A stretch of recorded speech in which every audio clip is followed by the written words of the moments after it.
Washington, D.C. The issues hardly ever really went away. A 40-year high inflation rate is hitting households. The housing market has been derailed by rising interest rates, which also pose a threat to wider economic harm. And the longer Russia's conflict with Ukraine continues, the worse the future for the global economy seems. However, the U.S. economy has probably resumed growth for the time being after contracting in each of the first 2 quarters of 2022. At least, that's what economists anticipate when the Commerce Department releases its first of 3 estimates of the gross domestic product, the most comprehensive gauge of economic output, for the time period between July and September on Thursday. One unofficial definition of a recession is a period of decreased economic production for 4 consecutive quarters.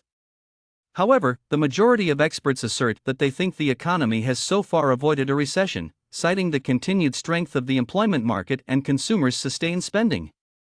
However, the majority of them have expressed worry that a recession is likely to occur next year as the Federal Reserve keeps steadily raising interest rates to combat inflation. The world's largest economy, however, likely returned to growth last quarter thanks to consumer spending, which was supported by a strong employment market and better U.S. exports. The official report is released on Thursday as Americans get ready to cast their ballots in the midterm elections that will determine whether President Joe Biden's Democratic Party maintains control of Congress.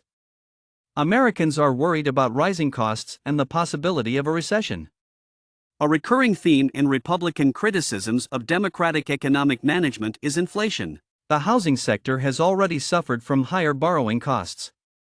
A year ago, the average rate on a 30-year fixed-rate mortgage was just 3.09%, now, it is close to 7%. For 8 consecutive months, fewer people are buying existing homes. New home construction is down about 8% from a year earlier. The economy still has some strong areas. The first is the crucial job market.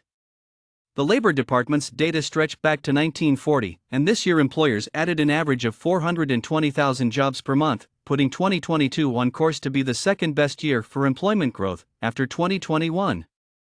Last month's unemployment rate of 3.5% matched a half-century low. Recent international events are raising new worries. The invasion of Ukraine by Russia has halted trade, increased the cost of food and energy, and put poor nations in a precarious situation.